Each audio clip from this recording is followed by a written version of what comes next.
The shotgun blast shattered every glass on the bar. "Next one goes through somebody's chest," she said, voice steady as bedrock. Jenna McCready stood behind the smoking barrel, her green eyes cold as winter ice. Blood trickled from a cut on her cheek. Her silk dress was torn at the shoulder. The Silver Dollar Saloon in Amarillo had gone dead silent. 30 cowboys frozen mid-drink, watching the woman who'd just blown a hole through her own ceiling. The man on the floor wasn't moving. Hank Brennan lay sprawled between overturned tables, his face a mess of blood and bruises. His gun had skittered across the sawdust floor when Cole Ryder's fist connected with his jaw. But that wasn't what stopped everyone cold. It was seeing Jenna McCready, the untouchable queen of the Silver Dollar, with fear in her eyes for the first time anyone could remember. Before we jump back in, drop a comment below with your country and what time it is right now where you're watching. Whether it's sunrise in Nairobi, midnight in Texas, afternoon in Canada, or evening in Germany. I want to know. Don't just sit back. Tell me where in the world you are, and if this story touches you, make sure you subscribe, because tomorrow I have saved something extra special for you. Now, let's dive into the story. She'd built this place with her bare hands after her husband died 3 winters back. Every nail, every board, every rule. No fighting during poker, no credit past midnight. No touching the girls who served drinks, and absolutely nobody put their hands on her. Until tonight. Until Hank got drunk enough to think owning half the valley meant he owned everything in it. He'd cornered her in the back room, grabbed her wrists when she tried to leave, called her things that made even the roughest cowboys look away. That's when Cole stepped in. This stranger who'd been drinking alone in the corner for 3 nights straight suddenly moved like lightning. 1 second, Hank was pushing Jenna against the wall. The next, he was eating floorboards. Now Cole stood between them, knuckles split, breathing hard. His dark eyes never left Hank's motionless form. "He's still breathing," he said quietly.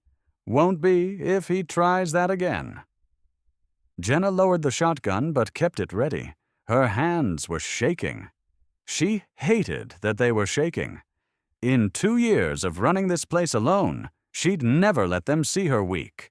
Never let them think she needed anybody's help. But tonight was different. Tonight she'd felt real fear when Hank's whiskey breath hit her face and his fingers dug into her arms. "Get him out," she said to the room. Her voice cracked just a little. "And if any of you think what happened here makes me soft, you can follow him through that door." The cowboys moved fast.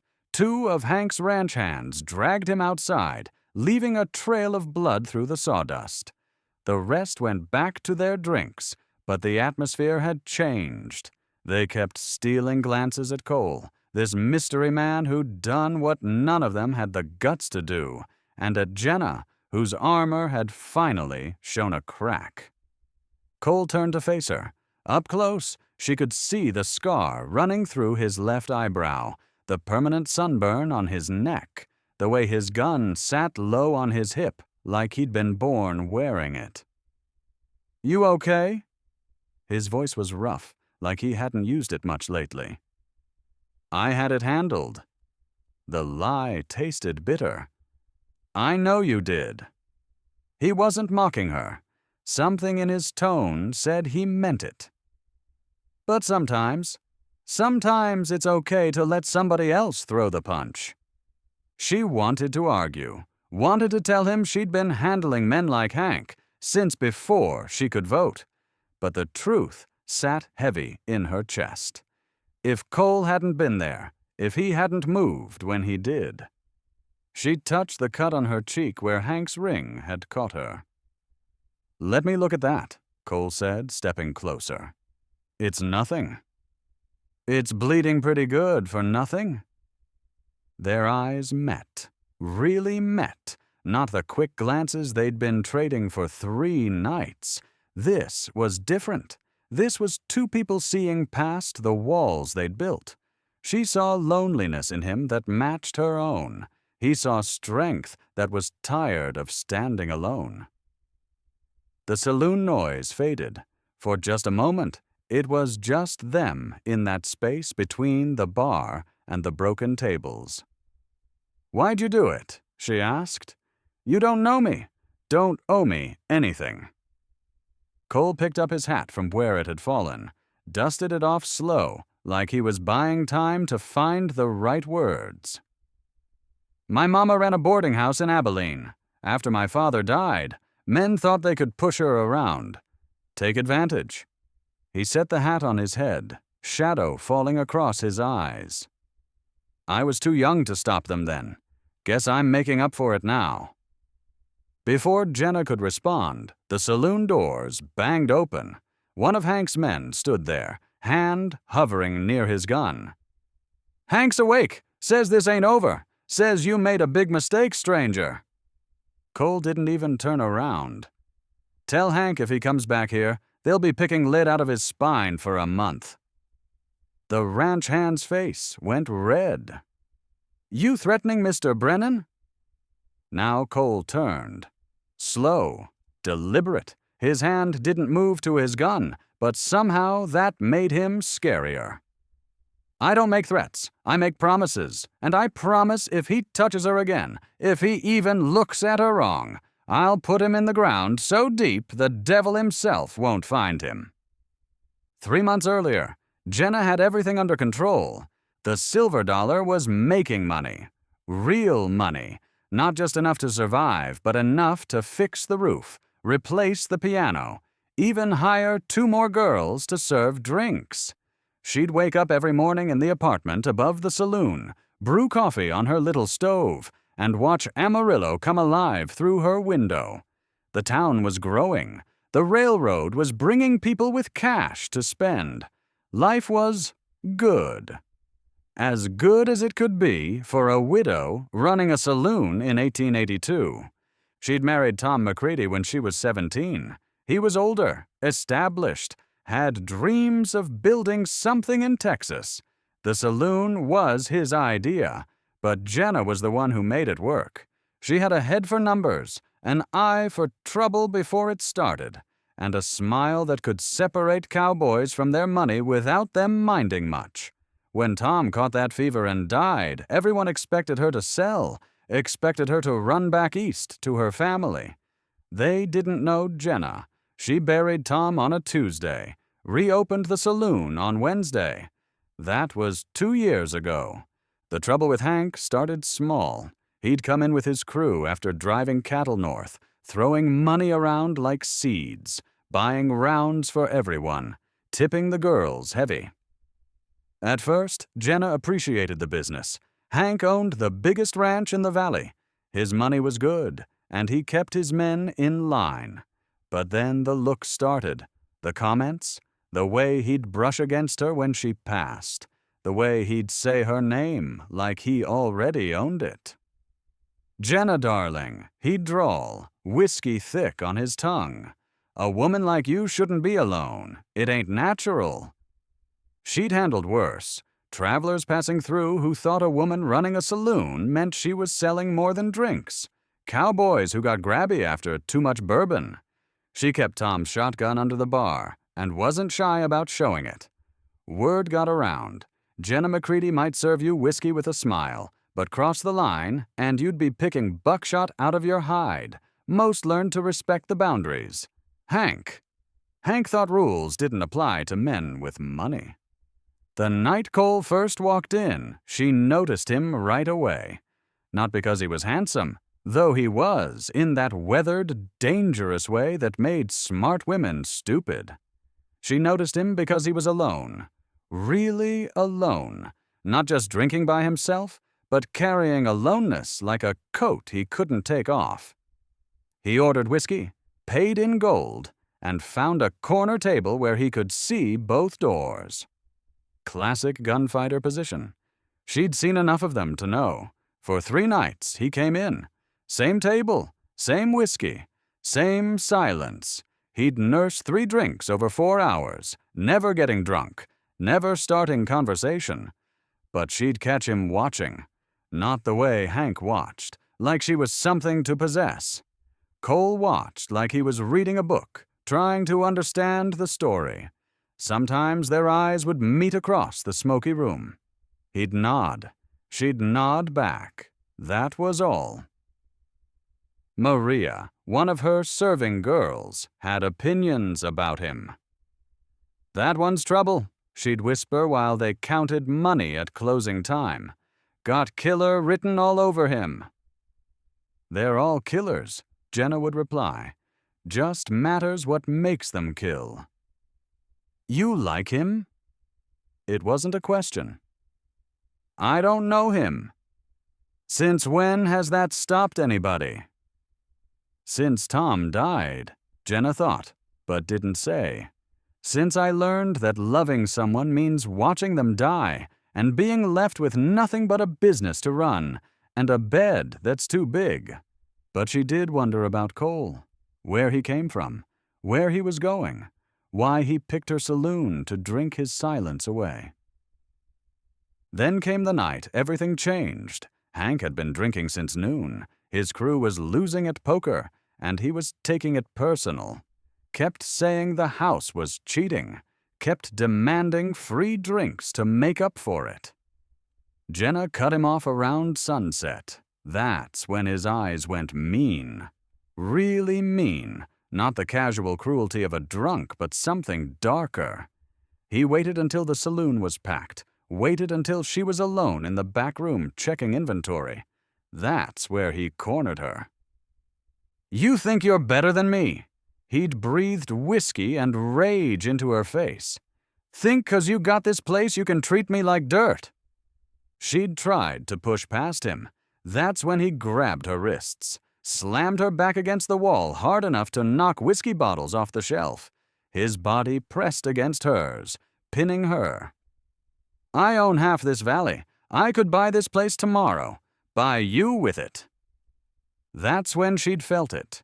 Real fear. Not the quick spike when a fight broke out or a gun got drawn. This was different. This was the fear every woman alone knows. The fear that says you're about to become a different kind of victim. She'd opened her mouth to scream when the door exploded inward. Cole had been watching all night. Something about how Hank moved, how his crew kept looking at Jenna, set off every warning bell in his head. He'd learned to trust those bells. They'd kept him alive through range wars in Wyoming, gunfights in Dodge, and that mess in Lincoln County that left 17 men dead. He'd come to Amarillo to disappear for a while, let the heat die down, let people forget the name Cole Ryder meant with a gun. The silver dollar seemed safe enough, just a place to drink and think and figure out what came next. Then he'd seen her, Jenna, running her saloon like a general runs an army, and he'd seen Hank circling her like a wolf. The moment Hank followed her to that back room, Cole was already moving. Slow enough not to draw attention, fast enough to matter. He heard the bottles crash, heard the sound that might have been a muffled cry. His hand found his gun, but he didn't draw it. Not yet. Instead, he hit that door with his shoulder, all 200 pounds behind it. What he saw made his blood go cold and hot at the same time. Hank had her pinned. Her green eyes were wide with the kind of fear Cole had seen in too many women's faces. Women his mother's age, when his father's friends came calling. Women in towns where badges meant nothing and money meant everything. He didn't think, didn't plan, just moved. His fist connected with Hank's jaw with a sound like a hammer hitting meat. Hank went down hard, crashing through a crate of glasses. Cole wanted to keep hitting him, wanted to pound that smug face until there was nothing left. But Jenna was standing there, dress torn, shaking like a leaf in a storm. So he stopped, stood between her and Hank, waited. That's when she'd grabbed the shotgun, fired it into the ceiling, took control back the only way she knew how. Cole admired that, admired her, even scared, even shaking. She wouldn't let them see her as weak. But he saw the truth in how her hands trembled, saw it in the way she kept touching that cut on her cheek, pride and fear fighting for control of her face. After they threw Hank out, after the threat and the promise, after the saloon settled into an uneasy quiet, Cole should have left, should have gone back to his rented room at the boarding house and packed his things. Trouble was coming. Hank wouldn't let this go. Men like him never did. Their pride was worth more than their sense. Cole had killed enough of them to know. But he didn't leave. He stayed until closing time, helped her pick up broken glass, helped her fix the tables Hank had knocked over. They worked in silence mostly. Sometimes their hands would brush, reaching for the same piece of wood. Sometimes she'd look at him like she was trying to figure out a puzzle. "You should go," she finally said. They were alone now. The last customer had stumbled out 10 minutes ago. "Hank's got 30 men working his ranch. They're loyal. They're mean. You don't want this fight." Cole set down the chair he was fixing, looked at her straight. "Neither do you. It's my fight, my saloon, my problem." "That what you tell yourself?" He stepped closer, not threatening, just closer. "That you got to handle everything alone? That asking for help makes you weak." Her jaw tightened. "I've been alone since Tom died. 2 years of keeping this place running. 2 years of dealing with men like Hank. I don't need—" "I know you don't need me." His voice was soft. "But maybe you could want me here anyway." The words hung between them like smoke. Want, not need. Want was dangerous. Want meant choosing. Want meant admitting the loneliness was getting heavy. She turned away, busying herself with straightening bottles that didn't need straightening. "Why do you care what happens to me?" Cole picked up his hat, turned it in his hands. "You remind me of someone." "Your mother. You said—" "No." He looked up at her. "You remind me of me, before I started shooting my way through problems, when I still thought I could build something instead of just tear things down."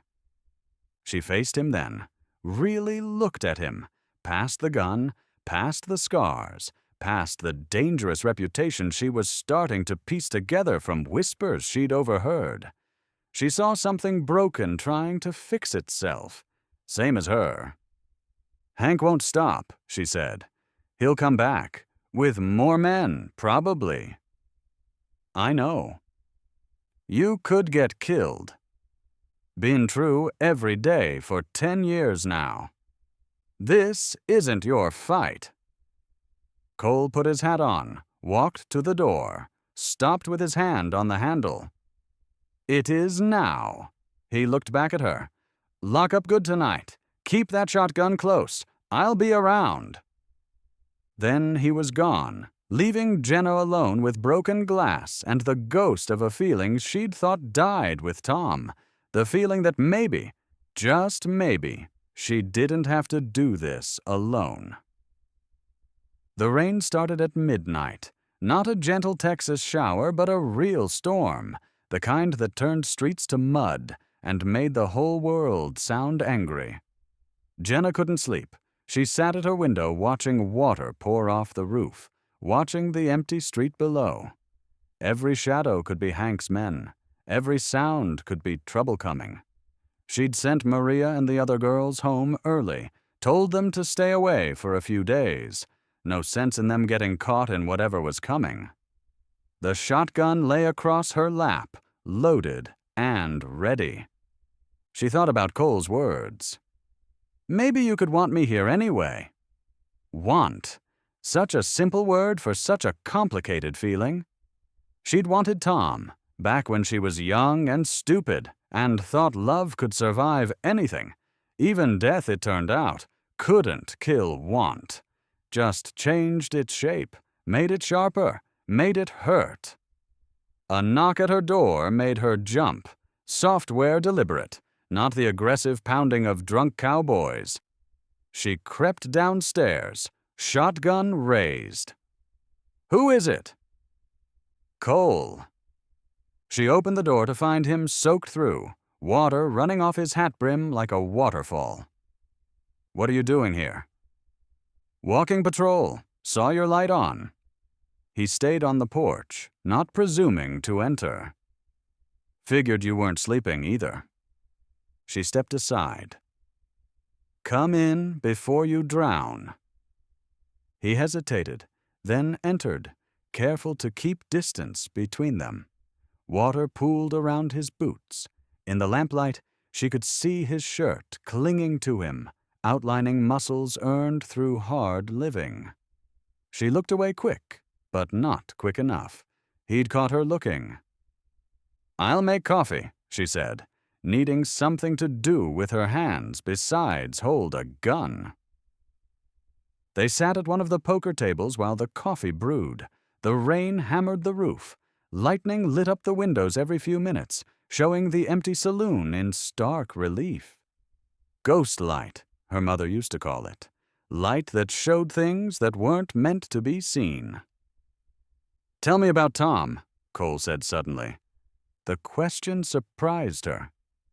"Why?" "Because you loved him. Because he's still here and how you run this place. Because I want to know who I'm being compared to." She almost said he wasn't being compared to anyone, but that would have been a lie, and somehow she didn't want to lie to Cole. Tom was safe. He was older, established. He had a plan for everything. Came out here with money saved, bought this place, knew exactly how to make it work. I was 17, fresh off a farm in Missouri. He seemed like he had all the answers. Did he? For a while. She got up to pour the coffee, glad for the excuse to move. "He taught me the business, how to read people, how to know when a fight was brewing before the first punch, how to water whiskey just enough to make profit but not enough to get caught." She smiled at the memory. "He was a good man, gentle, never raised his hand to me, never raised his voice much either. But..." She set the coffee in front of him. Their fingers brushed. She didn't pull away as fast as she should have. "But he never asked what I wanted, never wondered if I had dreams beyond keeping his books and serving his customers. When he died, I realized I'd been living his life, not mine. The saloon became mine by default, and I made it work, made it better than he ever did. But sometimes..." She trailed off. "Sometimes you wonder what else you could have built." She looked at him sharp. "How'd you know?" "Because I wonder the same thing." He wrapped his hands around the hot mug. "Started gunfighting at 16. Some ranch hand called my mother something ugly. I called him out, killed him fair and square. After that, the reputation started building. Every town had someone who wanted to test Cole Ryder. Every job needed someone who could shoot straight and ask questions later. 10 years of that. 10 years of being nothing but good with a gun." "You're good at more than that." "Am I?" He met her eyes. "What else have you seen me do besides punch a drunk and make threats?" She thought about it. Really thought. "You see things. Really see them. You knew Hank was trouble before he made his move. You knew I needed help even when I was pointing a shotgun at everyone. You're sitting here at," she checked the clock, 2 in the morning, making sure I'm safe, but you're careful not to crowd me, not to assume anything. That's more than just being good with a gun." The rain got harder. Thunder shook the windows. They sat in comfortable silence, drinking coffee that was too strong and too hot. Then Cole asked, "What do you want, Jenna?" Not what Tom wanted, not what this town expects. What do you want? Nobody had asked her that, not once in 2 years. The question sat heavy between them. "I want to not be afraid," she said finally. "I want to walk through my own saloon without checking corners. I want to serve drinks without wondering which customer is going to be trouble. I want—" She stopped. "Say it." "I want to not be alone." The words came out in a rush. "I want someone to talk to at 2 in the morning when the rain won't stop. I want someone who sees me as more than Tom McCready's widow or the woman who runs the Silver Dollar. I want to be touched without it being a threat or a transaction. I want—" She stood up fast, embarrassed by her honesty. "I'm sorry. You didn't come here for—" Cole stood too, moved around the table. Slow, like he was approaching something that might spook. "I want that too." They stood close now, close enough she could smell the rain on him, close enough to see that the scar through his eyebrow was from something that had almost taken his eye, close enough to feel the heat coming off him despite his soaked clothes. "This is complicated," she whispered. "Everything worth doing is—" "Hank isn't here right now." "Cole." He raised his hand slow, gave her time to step back. She didn't. His fingers touched her cheek, just below the cut, gentle as butterfly wings. "Tell me to leave, and I will. Tell me this is wrong, and I'll walk out that door. But if you want me to stay—" Lightning flashed. Thunder followed immediately, shaking the walls. The storm was right on top of them now, and Jenna made her choice. She kissed him first, quick, almost angry, like she was mad at herself for wanting it. Cole froze for just a second. Then his arms came around her, pulling her against him. He tasted like coffee and rain. His clothes were cold, but his mouth was warm, and Jenna felt something crack open inside her chest. 2 years of armor, 2 years of being untouchable, crumbling because this gunfighter with sad eyes was holding her like she was something precious instead of something to conquer. But then his hands moved to her waist, and she felt the weight of his gun against her hip, and reality crashed back. She pushed him away, stepping back so fast, she knocked over a chair. "I can't." Her voice was shaking. "I'm sorry, I can't." Cole didn't chase her, didn't argue, just stood there, breathing hard, water still dripping from his hair. "Okay." "It's not. You should know it's not about you." "It's about Tom." "No." She wrapped her arms around herself. "It's about me, about what happens after." "You're going to leave, Cole. Men like you always leave. Either Hank kills you, or the law catches up, or you just get that look in your eyes that says it's time to move on. And I'll be here, still running this saloon, still alone, but it'll be worse because I'll know what I'm missing." He was quiet for a long moment. The rain had softened to a steady patter. "You're right. I don't stay places. Haven't had a reason to." He picked up his hat from where it had fallen. "But maybe that's because I never met anyone worth staying for." Pretty words don't change facts. "No, they don't." He headed for the door, then stopped. "But Jenna, you're already alone. You're already missing something. At least with me, you'd have it for a while, even if a while is all we get." Then he was gone, leaving her standing in her empty saloon with the taste of him still on her lips and the sound of rain filling up the silence. She didn't sleep that night, kept thinking about his hands on her waist, his mouth on hers, the way he'd said she was worth staying for. Tom had never said things like that. Tom had loved her in his quiet, practical way, but he'd never made her feel like she could stop the world just by being in it. Morning came gray and wet. The storm had passed, but clouds hung low, making everything look washed out. Jenna opened the saloon, even though she knew business would be slow. She needed something to do with her hands, something besides remember how Cole's hands had felt. Around noon, she heard horses, lots of them. Her blood went cold as she recognized Hank's big bay stallion leading 6 more riders up the muddy street.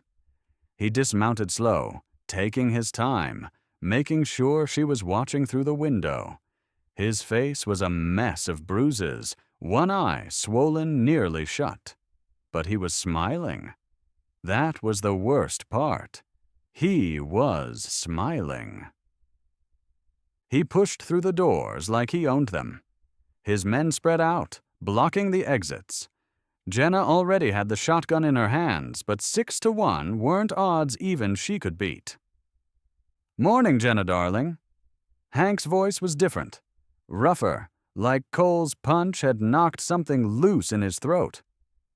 "Thought we should talk about last night." "Nothing to talk about. You were drunk. You grabbed me. You got what you deserved." "See, that's where we disagree." He walked closer, boots loud on the floor. "I think your new friend overreacted. I think he needs to learn about respect, about how things work in this town." "Where is he?" one of Hank's men asked. "The gunfighter. Where's he hiding?" "He's not hiding." Cole's voice came from the stairs. He must have come in the back, must have been upstairs the whole time. He descended slow, deliberate, hand nowhere near his gun. "Right here, boys." Hank's smile got wider. "There he is, the hero. Tell me, Ryder." "Yeah, I know your name now. Asked around. Cole Ryder.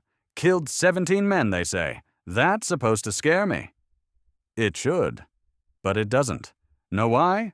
Because you're outnumbered. Because you're in my town. And because if you draw that gun, my boys'll turn you into meat before you clear leather." Cole reached the bottom of the stairs, calm as Sunday morning. "You're probably right, but here's what you're not considering. You kill me. You've got to kill her too. Can't leave a witness. And when word gets out that Hank Brennan murdered a woman over his pride, well, even your money won't wash that clean." "Who says anyone would find out?" "The marshal in Fort Worth. Got a letter on its way to him right now. Names, dates, details. If something happens to either of us, he'll come looking. And Marshal Wade doesn't care how much land you own." Jenna watched Hank's face change. The smile flickered. Cole was bluffing. Probably, but Hank couldn't be sure, and uncertainty was something men like him couldn't stand. "You're lying." "Maybe. Want to bet your neck on it?" The tension stretched tight as wire. Jenna's finger found the trigger. If shooting started, she'd take at least 2 with her. But then Hank laughed. Ugly and forced, but he laughed. "This isn't over, not by half, but today you get to breathe." He turned to Jenna. "You need to think hard about who you're standing with. This gunfighter won't be here forever, but I will. And when he's gone, you'll need friends. You'll need protection. You'll need me." He walked out, his men following. The last one spit on the floor before leaving. Charming to the end. Jenna didn't lower the shotgun until the sound of horses faded completely. "You didn't really send a letter," she said. "Number? But he doesn't know that." She finally set the gun down, her arms aching from holding it. "He'll figure it out. Come back madder." "Probably. So we bought some time, that's all." Cole walked over to her, stopped just out of reach. Time's all anybody ever has. Question is what we do with it. 3 days passed in strange peace. Hank didn't come back. Neither did most of the regular customers. Word had gotten out about the confrontation, and nobody wanted to be around when the shooting started. Cole stayed close, but not too close. He'd taken a room at the boarding house, but spent his evenings at the saloon, nursing whiskey in his corner, watching everything. Sometimes Jenna would catch him looking at her. Sometimes he'd catch her looking back. But they didn't talk about the kiss, didn't talk about the rain or the things they'd said. They just existed in the same space, like two storms circling each other, waiting to collide. Maria came back first, loyal despite the danger. "You're loco if you think this ends well," she told Jenna while they cleaned glasses that were already clean. "Hank's just waiting, building up his nerve, getting his boys ready." "I know." "And this gunfighter of yours, he's not exactly the settling down type." "He's not my gunfighter." Maria snorted. "Sure he's not. That's why you watch him like a hawk. That's why he looks at you like you're water, and he's been in the desert for a year." "It's complicated." "Love always is." Maria set down her towel. "You want to know what I think?" "You're going to tell me anyway." "I think you're scared of the wrong thing. You're scared of him leaving. But what you should be scared of is never really living while he's here." That night, a stranger walked in, tall, thin, wearing clothes too nice for Amarillo. He ordered whiskey but didn't drink it. Just sat at the bar, watching everything with eyes like a hawk. Jenna felt Cole tense from across the room. "Help you with something besides that whiskey?" she asked the stranger. He smiled. Perfect teeth. City teeth. "I'm looking for someone. Cole Ryder. Heard he might be in town." "Lots of people pass through." "This one's distinctive. Gunfighter. Killer. Worth $500 to whoever helps me find him." The saloon went quiet. Everyone knew who Cole was by now. Everyone was watching to see what would happen. Cole stood up slow, walked to the bar like he had all the time in the world. "I'm Ryder." The stranger's smile got wider. "Mr. Ryder, my name's James Thornton. I represent certain interests in Santa Fe. Interests that have been looking for you." "Badge or bounty?" "Neither. Business proposition." Thornton pulled out an envelope, fat with bills. "There's a range war brewing up north. Cattlemen versus homesteaders. My employers need someone with your particular skills. Someone who can make problems disappear." "Not interested." "You haven't heard the offer. $5,000. 2 months' work at most. Clean, legal, sanctioned by the territorial governor himself." Jenna watched Cole's face. 5,000 was more money than most men saw in a lifetime. Enough to go anywhere, be anyone, start over clean. She waited for him to take it. Men always took the money. "I said not interested." Thornton's smile finally died. "May I ask why?" "I've got business here." "In this?" Thornton looked around the saloon with obvious disgust. "Establishment." What could possibly be worth passing up $5,000? Cole's eyes found Jenna's, held them. "Some things aren't for sale." Thornton stood up, left the untouched whiskey on the bar. "This offer won't come again." Good. After he left, the saloon stayed quiet, everyone staring at Cole like he'd grown a second head. $5,000. He'd turned down $5,000 to stay in Amarillo, to stay near her. "You're an idiot," Jenna said, but her voice was soft. "Probably. That money could have set you up for life." "Already got what I need." A rented room and 3 drinks a night? He leaned on the bar, close enough she could smell leather and gunpowder. A reason to stay. The words hung between them. A reason. Her. She was his reason. The weight of it should have scared her. Instead, it made something warm bloom in her chest. Maria was right. She'd been scared of the wrong thing. Cole.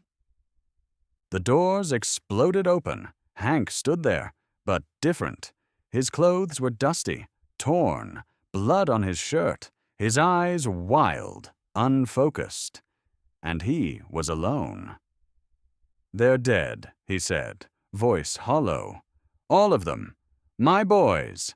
Dead." Jenna grabbed the shotgun, but Hank didn't seem to notice. He staggered to the bar, collapsed on a stool. "Apaches hit the ranch at dawn. We fought, but there were too many. They took everything. Cattle, horses, everything." "Your men?" Cole asked. "Said they're dead. Weren't you listening?"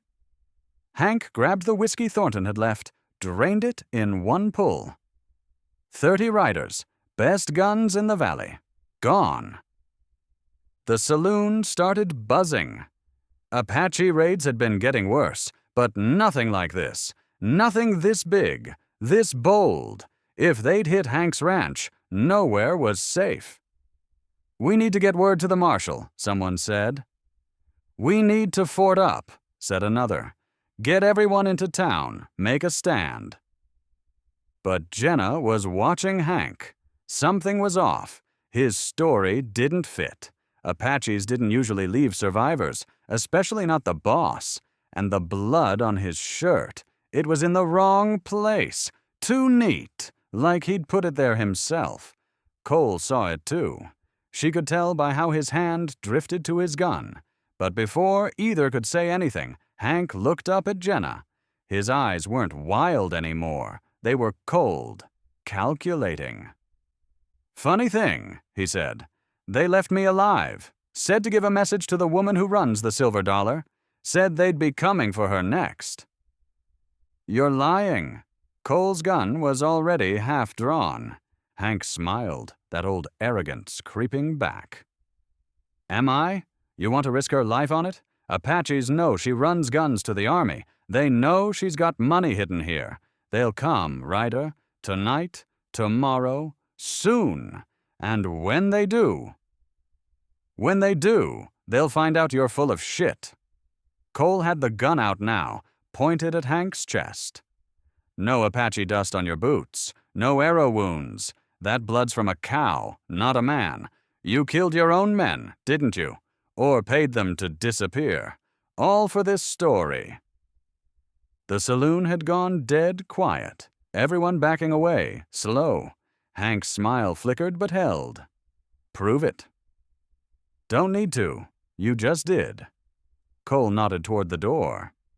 "That's your horse outside, the one you supposedly escaped on, except it's fresh, brushed, federal, no sweat, no foam, no signs of a hard ride. You've been close by, waiting, planning this." Hank's hand twitched toward his gun. "You calling me a liar?" "I'm calling you a murderer." It happened fast. Hank went for his gun, but Cole was already moving. The shot was thunder in the enclosed space. Hank's gun went flying, his hand a mess of blood and bone. He screamed, clutching his ruined hand to his chest. "You son of a—" Cole hit him with the gun butt. Hank went down hard, blood pooling under his head. Still breathing, but out cold. Cole turned to the crowd. "Someone ride to Fort Worth. Get the real marshal. Tell him Hank Brennan murdered his own men." People scattered, some to follow orders, others just to get away from the violence. Soon it was just Cole, Jenna, and Maria, left with Hank's unconscious form. "How'd you know?" Jenna asked. Her hands were steady now, the crisis making her calm instead of scared. "Men like him don't survive Apache raids. They're too soft, too used to others doing the dying for them." Cole reloaded his gun, one bullet at a time. Plus, I recognized one of his dead riders drinking at the Mexican saloon this afternoon. Paid him to talk.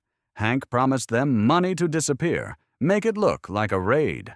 Planned to use the fear to force you to need his protection. But why? I already said no, multiple times. Cole looked at her straight. Because you chose me, and men like Hank can't stand losing to men like me. Maria had found a rope, was tying Hank's hands and feet.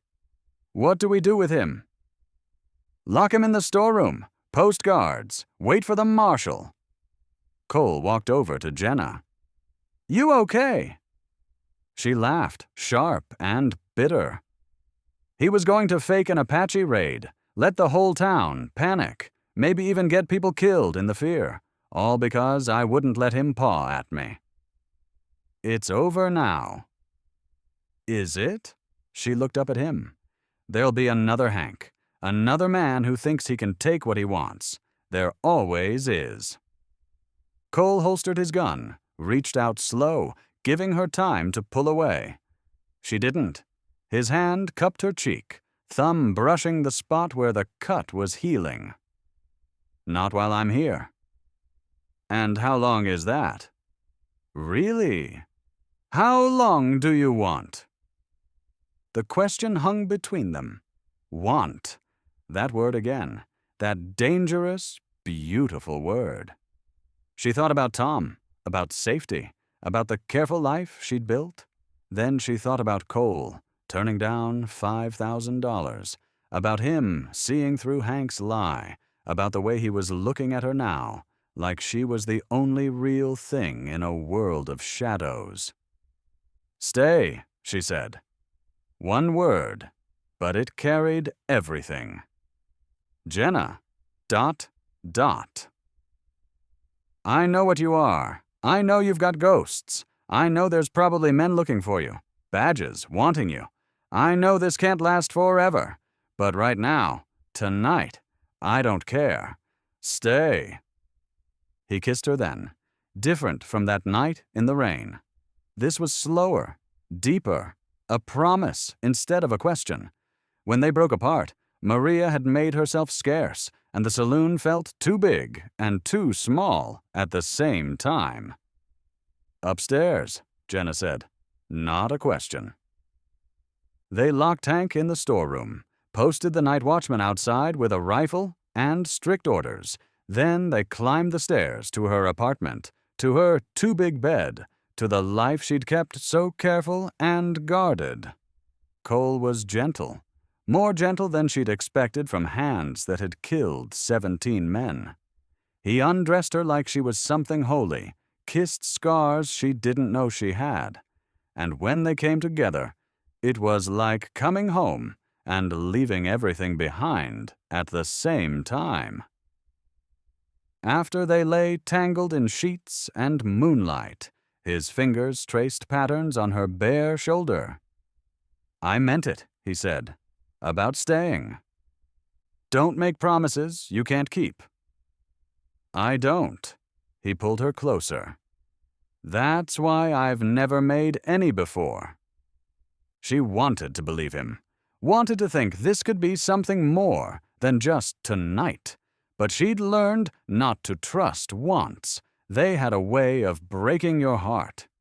Still, with his arms around her and his breath warm on her neck, she let herself pretend. Just for tonight, just for now. The marshal would come tomorrow. Hank would hang or rot in prison. The town would slowly forget this night of almost tragedy. And she and Cole, well, that was tomorrow's problem. Tonight, she wasn't alone. Tonight, she was just a woman in the arms of a man who'd chosen her over everything else. And that was enough. More than enough. It was everything. 6 months later, the silver dollar was packed again. But this time, it was for a celebration. Jenna stood behind the bar in a blue dress Cole had brought her from Santa Fe. Not silken frills like the working girls wore, but simple, elegant, the kind of dress that said she was a woman who owned things, who made decisions, who didn't need anyone's permission to be exactly who she was. The marshal had come and gone. Hank was serving 20 years in Huntsville for murdering 3 of his own men, the ones who'd refused his plan and threatened to talk. The rest had scattered to the wind. His ranch was sold at auction. Jenna had bought it for a quarter of its worth, not for the cattle or the land, but for the justice of it. She'd sold the cattle, kept the best horses, and turned the main house into a school for the town's children. It felt right, making something good from all that greed. Cole had stayed. Every morning she'd wake expecting to find him gone, but every morning he was there, sometimes working on the saloon, fixing things Tom had let slide, sometimes just sitting with her, drinking coffee, planning improvements. He'd started a freight business with the money Thornton had left on the bar that night. Turned out the man had dropped it in his hurry to leave. Legal money, clean money, enough to buy wagons and hire drivers. But the best part, the part that still made her chest tight with something like joy, was how he'd changed her without trying to change her. She still ran the saloon with an iron fist, still kept the shotgun under the bar, still made grown men think twice about crossing her. But now she also laughed more, trusted more, let Maria handle the books sometimes so she and Cole could ride out to the valley, watch the sunset, paint the mountains gold. "Speech!" someone yelled. "Come on, Ryder!" Say something. They were celebrating his freight company's first big contract. The Army needed supplies moved from Fort Worth to Fort Davis. Dangerous route, but profitable. The kind of job that would set them up for years if it went right. Cole stood up, raised his glass. The room quieted. "I'm not much for speeches," he said, "but I'll say this. 6 months ago, I walked into this saloon planning to drink myself numb and move on. Instead, I found something worth staying for." His eyes found Jenna's across the room. "Some of you probably wonder why a gunfighter would settle down, why I'd trade that life for hauling freight and fixing bar stools. Truth is, I got tired of being nothing but good with a gun, tired of leaving places worse than I found them. Here, with her, I get to build something. Maybe it's just a business. Maybe it's just a life in a Texas town nobody outside the valley knows about. But it's mine, ours, and that's worth more than all the reputation in the world." He raised his glass higher. 2 second chances, to find in home where you least expect it, and to the woman tough enough to run this saloon and crazy enough to take a chance on a worn-out gunfighter.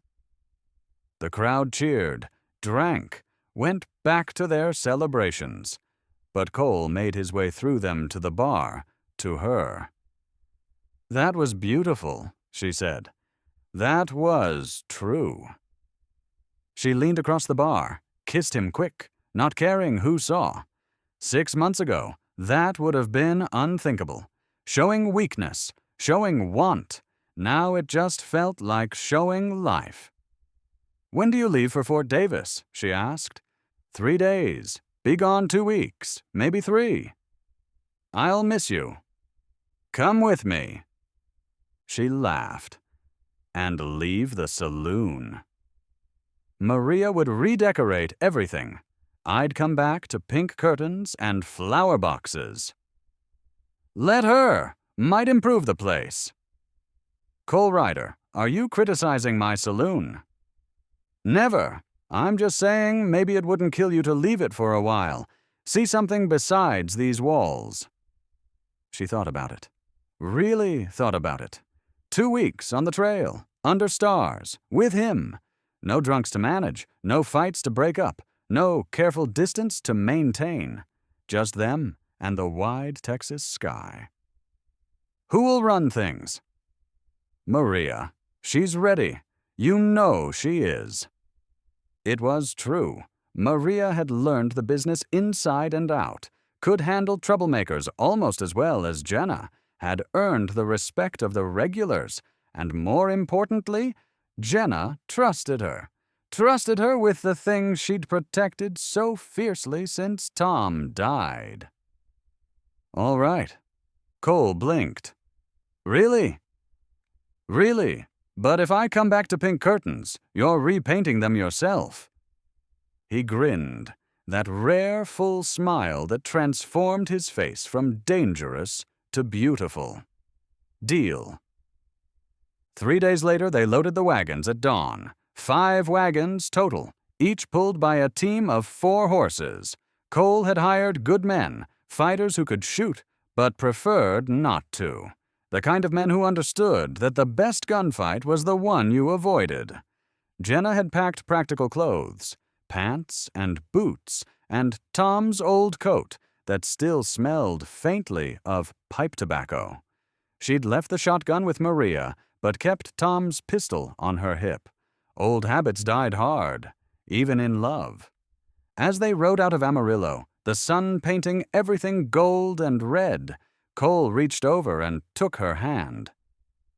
You sure about this? She thought about the saloon, about the careful life she'd built, about all the reasons this was risky. Then she looked at him. This man who'd stayed when she was sure he'd leave, who'd chosen her over money, over reputation, over the wandering life he'd known. I'm sure. They rode in comfortable silence for a while. The town fell away behind them. The valley opened up ahead, endless and wild and full of possibility. She'd been so focused on protecting what she had, she'd forgotten there was a whole world beyond the silver dollar's doors. What are you thinking? Cole asked. That maybe I've been ruling my saloon alone for too long. You're not alone anymore. No, she squeezed his hand. I'm not.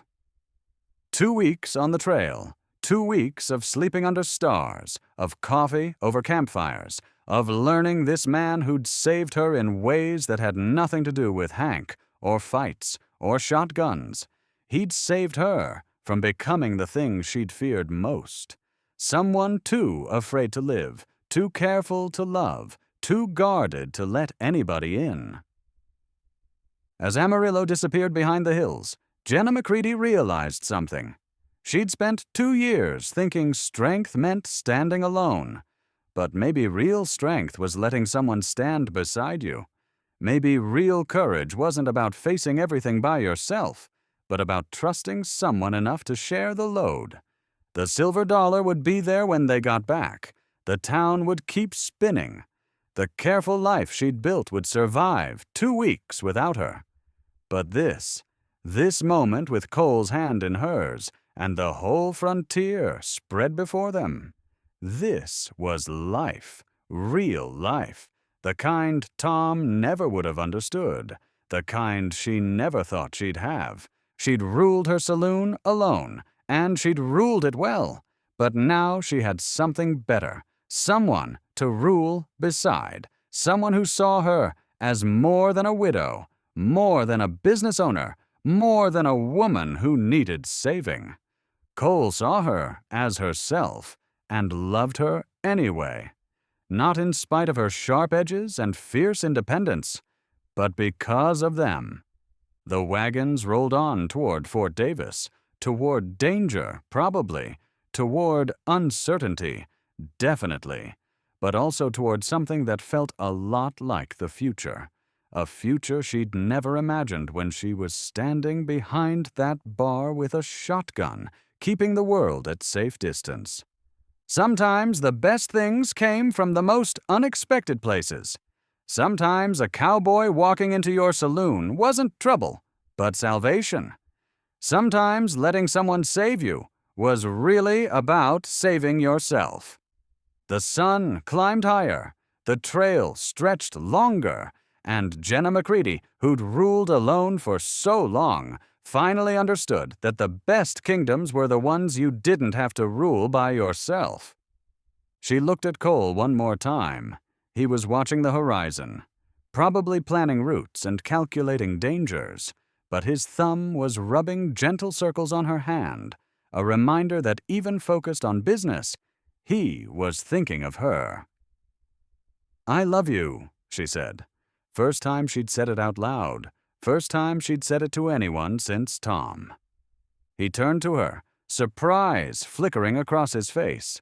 Then that smile again, that beautiful, rare smile. "I love you too, Jenna. Have since that night you fired a shotgun through your own ceiling." She laughed. "That's what did it? Property damage?" "That's when I knew you were different. That's when I knew you were worth staying for." They rode on, the silver dollar waiting behind them. Fort Davis somewhere ahead. But right now, in this moment, they were exactly where they needed to be, together, building something new from the ashes of their old lives. The woman who'd ruled alone, and the cowboy who'd saved her. Except looking back, Jenna wasn't sure who'd really done the saving. Maybe they'd saved each other.